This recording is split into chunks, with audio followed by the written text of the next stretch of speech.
gusto kong ibalik sa alaala ninyo na yung mga lihim ng Biblia, yan ay hindi nakukuha ng tao. Hindi yan naiintindihan ng tao.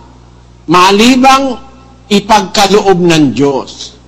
At may mga panahon na ipinauunawa ng Diyos ang kanyang mga lihim, ang kanyang mga hiwaga. Ipinaalam ng Diyos yan, may mga panahong nakatakda. Kagaya halimbawa sa ating panahon. Ang sabi sa Biblia, maraming lilinisin, papuputiin at dadalisain. Ngunit ang masasama ay gagawa na may kasamaan.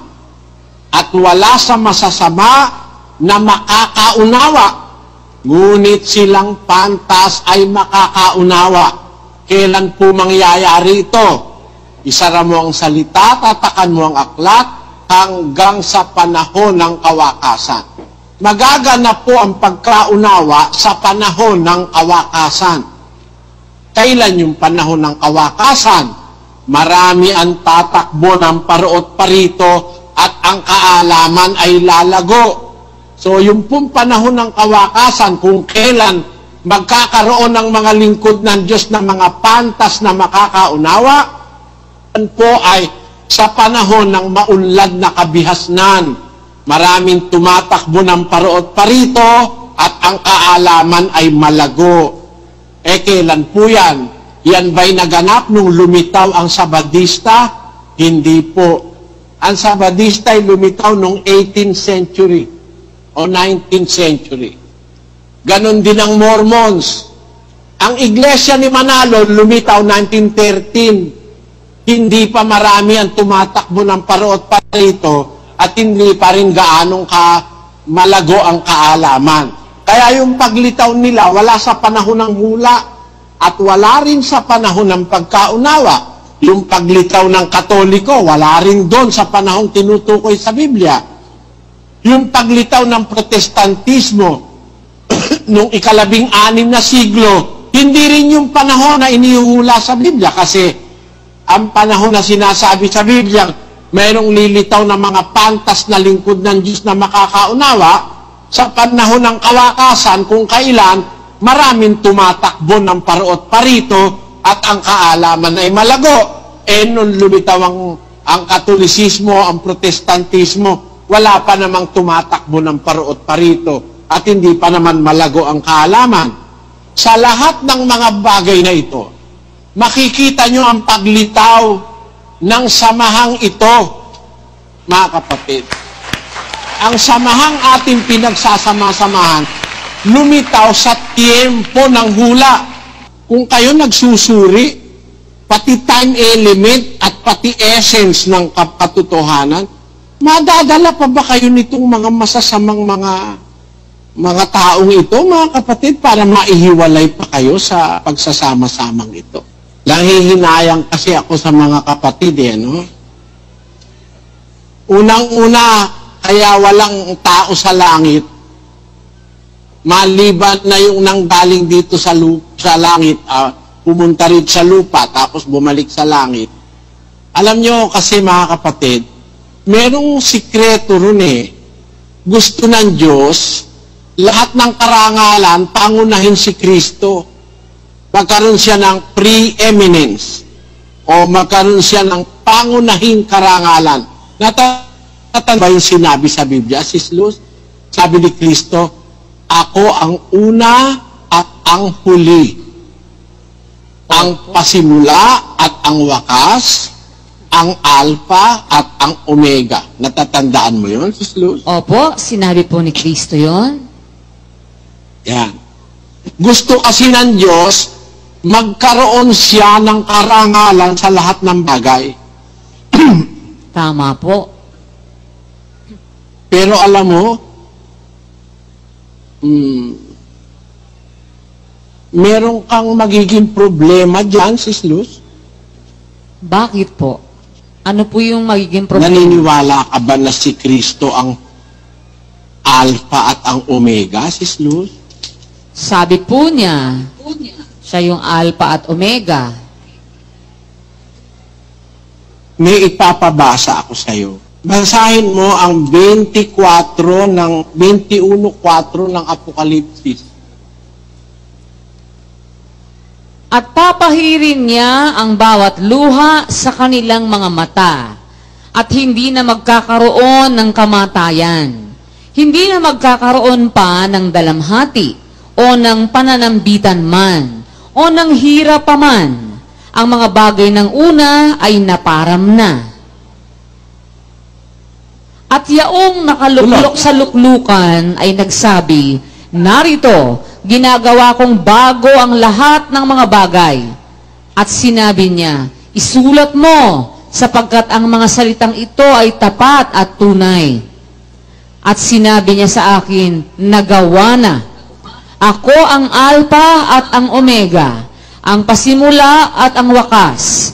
Ang nauuhaw ay aking paiinuming walang bayad sa bukal ng tubig ng buhay. Ayon. Sino raw yung Alpha at Omega, Sis Luz? Dito po, si Kristo po. Hindi. Sino ba yung nakalukluk Ay, sa lukluk? Ang Ama po, yung makapangyarihan sa lahat. Oo. Basahin mo uli yung sin po. 21:5. At yung nakaluklok sa luklukan ay nagsabi, narito, ginagawa kong bago ang lahat ng mga bagay. At sinabi niya, isulat mo, sapagkat ang mga salitang ito ay tapat at tunay. At sinabi niya sa akin, nagawa na. Ako ang Alpha at ang Omega, ang pasimula at ang wakas. Ang nauuhaw ay aking paiinuming walang bayad sa bukal ng tubig ng buhay. Ayan. So, yung nagsasalita, yung nasa luklukan, di ba? Opo. Sabi niya, nagawa na. Ako ang Alpha at ang Omega. Sino ba talaga ang Alpha at ang Omega? Yun nga po, sabi ni Kristo, ako ang Alpha at ang Omega. Tapos sabi nung nakaupo sa luklukan, ako ang Alpha at ang Omega. Pareho po sila. Yung Ama, Alpha at Omega, si Kristo, Alpha at Omega. Tama ba yun, Sis Luz? Tama po. Hindi kaya sila nag-aagawan. Hindi po, kasi sa umpisa, magkasama naman po talaga sila eh. Hindi ganon. Basahin mo ulit yung 21:6. At sinabi niya sa akin, nagawa na. Nung magawa, nasa kanya sinabing ako ang Alpha at ang Omega. Di ba? Opo. Nagawa na. Tapos na lahat. Kailan ba yan? 15:24 ng unang Korinto. Kung magkagayoy darating ang wakas, pagka ibibigay na niya ang kaharian sa Diyos, sa makatigbagay sa Ama, pagka lilipulin na niya ang lahat ng paghahari at lahat ng kapamahalaan at kapangyarihan, sapagkat kinakailangan siya'y maghari hanggang mailagay niya sa ilalim ng kanyang mga talampakan ang lahat niyang mga kaaway. Kaya kailangan siya'y maghari hanggang mailagay niya ang lahat ng kaaway niya sa ilalim ng talampakan niya. Kaya samantalang siya nag-ahari, ano tawag sa kanya? Di ba siya'y hari ng mga hari, Sis Luz? Tama po. Panginoon siya ng mga Panginoon? Tama ba, Sis Luz? Tama po. Pero pag nailagay niya ng lahat ng kaaway sa ilalim ng kanyang mga paa, hari na siya ng mga hari, Panginoon na siya ng mga Panginoon, ano mangyayari? Tuloy ang basa. Ang kahuli-hulihang kaaway na lilipulin ay ang kamatayan, sapagkat kanyang pinasuko ang lahat ng mga bagay sa ilalim ng kanyang paa. Tatapwat kong sinasabi, ang lahat ng mga bagay ay pinasuko, ay maliwanag na itinangi yaong nagpasuko ng lahat ng mga bagay sa kanya. At kung ang lahat ng mga bagay ay mapasuko na sa kanya, kung magkagayoy ang anak rin, ay pasusukuin naman sa nagpasuko ng lahat ng mga bagay sa kanya, upang ang Diyos ay maging lahat sa lahat. Pagka napasuko na, Si Kristo naman susuko na sa Ama.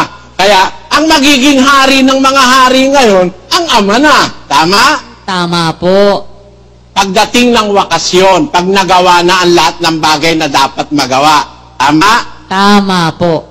Kaya ngayon, pagbalik ni Kristo, meron siyang sasabihin sa atin. Basahin natin ang 6:14 ng unang Timoteo. Na tuparin mo ang utos na ito na walang dungis, walang kapintasan, hanggang sa pagpapakita ng ating Panginoong Hesukristo, na sa kanyang kapanahunan ay ipahahayag siya na mapalad at tanging makapangyarihan, hari ng mga hari at Panginoon ng mga Panginoon, na siya lamang ang walang kamatayan, na nananahan. Pagdating pala ni Kristo, ipapahayag niya yung mapalad at tanging makapangyarihang hari ng mga hari at Panginoon ng mga Panginoon. Sino yon? Na siya lamang ang walang kamatayan. Yung Ama yun. Dahil si Kristo nakaranas ng kamatayan. Kaya, ngayon, si Kristo hari ng mga hari, Panginoon ng mga Panginoon. Pero pagdating ng wakas, pagkatapos mapasuko na ni Kristo lahat ng bagay sa Kanya, ibibigay niya ngayon ng kaharian sa Ama. Sino na ngayon ang hari ng mga hari? Si Jesus. Ang Ama na po. Siya rin ang Panginoon ng mga Panginoon. Tama? Tama po. Ngayon, si Kristo ang Alpha at ang Omega. Pero pag nagawa na, ang sabi nung nasa luklukan, basahin mo ngayon ng 21:5. At yaong nakaluklok sa luklukan ay nagsabi, narito, ginagawa kong bago ang lahat ng mga bagay. At sinabi niya, isulat mo, sapagkat ang mga salitang ito ay tapat at tunay. At sinabi niya sa akin, nagawa na. Ako ang Alpha at ang Omega, ang pasimula. Pagkatapos na magawa na lahat ng bagay, siya na yung Alpha at ang Omega, siya na rin yung hari ng mga hari, Panginoon ng mga Panginoon. Yung dating titulo ni Kristo, malalagay ngayon sa Ama, para ang Diyos ay maging lahat sa lahat. Naintindihan mo na yung komplikasyon nun, Sis Luz? Opo, awa ng Diyos. Naintindihan po namin na hindi po mali, wala pong mali sa alinman sa talatang ito. Tama po pareho yon. Ang pinag-uusapan lang yung panahon. Kung kailan Alpha at Omega ang tawag dun sa Ama at Alpha at Omega naman ang tawag kay Kristo. Ngayon, samantalang hindi pa niya ibinibigay ang kaharian sa Diyos, siya yung tinatawag na Alpha at Omega. Siya yung hari ng mga hari ngayon, Panginoon ng mga Panginoon ngayon. Pero pag dumating na po yung wakas, na naibigay niya na sa Diyos ang kaharian, sinoli niya na sa Diyos, ita-turn over na po niya na sa Diyos yun, pati yung karangalang nasa kanya ngayon, mga title na yun na nasa kanya, ibibigay po niya yun sa Ama. Kaya ang Ama na, pagdating ng wakas, siya naman yung Alpha at Omega, siya naman yung hari ng mga hari, at siya naman yung tatawaging Panginoon ng mga Panginoon. Yan po. Tatanungin kita ngayon, Sis Bradmel, tama ba ang sinabi ng Panginoong ay ng kapatid na Luz? Opo, tama po kapatid na Eli, yung sequence po. At Kita mo? Hindi napapansin ng iba mali yung sinasabi ni Sis Luz Alin po dun kapatid na Eli? Hindi mo napansin, ano? Sabi ni Sis Luz, ngayon si Kristo ang hari ng mga hari at Panginoon ng mga Panginoon. Hindi pa siya hari ng mga hari ngayon at Panginoon ng mga Panginoon Kailan po ba yun siya? Kailan po yun kapatid na Eli? Brad Eli, hindi pa tama sa kanya yung title po na yun ngayon na hari ng mga hari at Panginoon ng mga Panginoon. Kasi hindi pa po natin nakikita na... Tingnan mo muna yung Hebreo 2:8. 2:8. Inilagay mo ang lahat ng mga bagay sa pagsuko sa ilalim ng kanyang mga paa, sapagkat nang pasukuin niya ang lahat ng mga bagay sa kanya, ay wala siyang iniwan na di sumuko sa kanya. Ngunit ngayon ay hindi pa natin nakikitang sumuko sa Kanya ang lahat ng mga bagay. Hindi pa pala sumusuko lahat ng bagay. Hindi pa sumusuko si Kibulo, hindi pa sumusuko si Santiago. Kailan ba siya tatawaging hari ng mga hari? Kailan? Doon sa 1,000 taon na kung saan siya maghahari. Hindi ba, Sis Luz? Amen. Tama po. At pag natapos na yung paghahari niya ng 1,000 taon, darating na yung wakas. Wakas ng wakas ng paghahari niya. Isosoli niya na yung kaharian sa Ama. Kaya ang Ama na ngayon ang tatawaging hari ng mga hari, Panginoon ng mga Panginoon. Pero talaga namang si Kristo ngayon ang hari ng mga hari. Kaya lang, hindi pa natin nakikitang sumuko na sa Kanya ang lahat ng bagay. Ayaw pa sumuko ng mga gago eh. Di ba ganon, Sis Luz? Tama po. Ayun po. Naintindihan mo, Brad Mel? Opo, kapatid na Eli, pero may tanong po ako doon sa punto nung, opo, hari na nga po siya ng mga hari ngayon, kaya nga lang hindi pa po sumusuko ang kagaya po nila kay Buloy at itong si Santiago nga po. Ano po ang ibig sabihin nung pagdating po ng 1,000 taon po, kapatid na Eli? Parang yun po ang full blast po siya doon na, paano po ba yun? Yung ganun po. Halimbawa, dumating si Kristo sa pagkabuhay na maguli, binuhay na yung mga patay, di ba? Opo. Yung maliligtas. Maghahari na sila at saka yung mga banal ng 1,000 taon. Opo. Tama? Opo. Ang start ng paghahari nila, pag nabuhay na yung mga banal, di ba? Mag-uumpisa na silang maghari. 1,000 taon yun, di ba? Opo. Kung buhay ngayon yung hari ng Espanya, dinatnan siya ni Kristo, mag-uumpisa na ang 1,000 taon. Tama? Tama po. Sino ngayon ang kikilalaning hari ng Espanya at saka ng Saudi Arabia? Opo, ang Panginoong Hesukristo na po, kapatid na Eli. Magiging hari na siya kahit mga hari pa. Susuko na sa kanya yung mga yan. Makikita nila kapangyarihan ni Kristo doon sa nalolooban ng 1,000 taon. Tama po. Naniniwala ka ba pati si Queen Elizabeth susuko na kay Kristo, yuyuko na? Opo, sigurado po yun, kapatid na Eli. Yung presidente ng Amerika, Ganun din po yun. di hari siya ng mga hari. Tama. In reality, hari na siya ng mga hari in reality, di ba? Opo. Pero pagkatapos ng 1,000 taon, at nalipol niya na lahat ng mga kaaway, nailagay niya na sa ilalim ng kanyang paa, pati yung kamatayan, lilipulin niya na rin. Yun ang kahuli-hulihang kaaway na lilipulin niya. Pag nagawa na yon, ibibigay niya ngayon ang kaharian sa Diyos, sa makatwid bagay sa Ama. Yon. Ang Ama naman ngayon, ang hari ng mga hari, at Panginoon ng mga Panginoon. Naintindihan mo, Sis Luz? Opo, awa ng Diyos. Naintindihan po namin na ganun nga po pala ang mangyayari. Ngayon, hindi pa, bagaman si Kristo nga ang hari ng mga hari ngayon at Panginoon ng mga Panginoon, pero hindi pa po lahat sumusuko sa Kanya at hindi pa siya kinikilalang hari nila at Panginoon nila. Pero dadating ang panahon, dun sa 1,000 taon na paghahari ni Kristo at ng mga banal, sa ayaw nila at sa gusto, kikilalanin nilang hari si Kristo at Panginoon. Kaya, tapos pagkatapos naman nung paghahari Doon sa 1,000 taon na yun, at doon sa 1,000 taon na yun, mas maniniwala na yung mga hari na may mas mataas pa sa kanila. Dahil reigning na si Kristo noon as King. Tama po.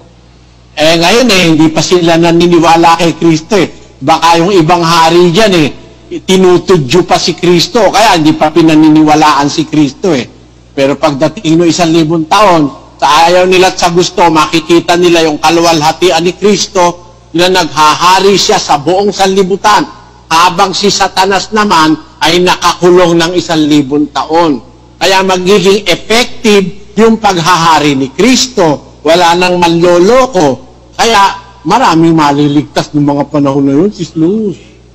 Yun nga po. Aabangan mo yan sa ikatlong araw ng ating pagpapasalamat, diba? Opo.